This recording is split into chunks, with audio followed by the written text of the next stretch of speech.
Hi guys, happy 2024. Stay tuned because I need your help to help me do something that I've always wanted to do. Here's the thing, I am a bit of a book collector. I love books. The minute I see a book that I think is going to be of interest, I have to buy it. I know kind of modern world is all about the phones and the computers, but for me, I love nothing more than something physical that I can hold in my hand. I'm definitely not a computer, Kindle, phone reader, unfortunately.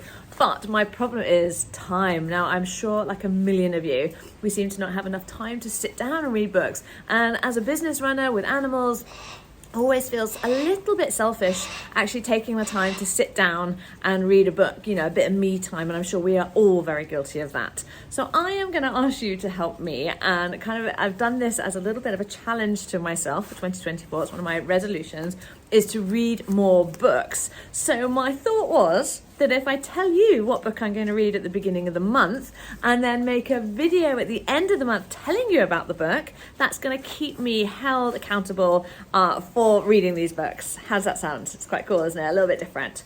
So my first book that I am going to read for January is actually a book I bought last year. It's been sitting on my bedside table with one of those like, I must read this book. And it's by a lady who I followed a lot on the Owl Research Institute.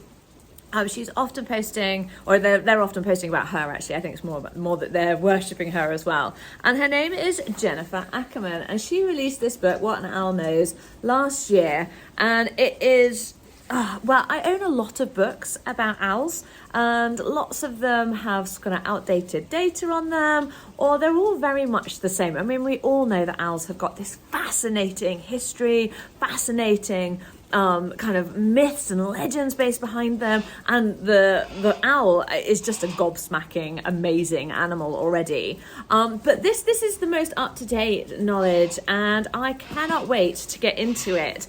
In fact, I read the first couple of pages just prepping for this video, and just things like the fact that she has now said, or she says in here, that owls are not related to nightjars, which is what we've thought for a very long time. And that science is now telling us that owls are actually more closely related to things like woodpeckers and hoopoes. And I'm just blown away. I'm blown away. And so I actually cannot wait to get into this book. So it's Jennifer Ackerman, What an Owl Knows. This is my book for January.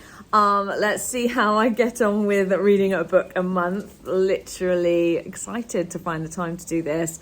And I shall see you at the end of the month.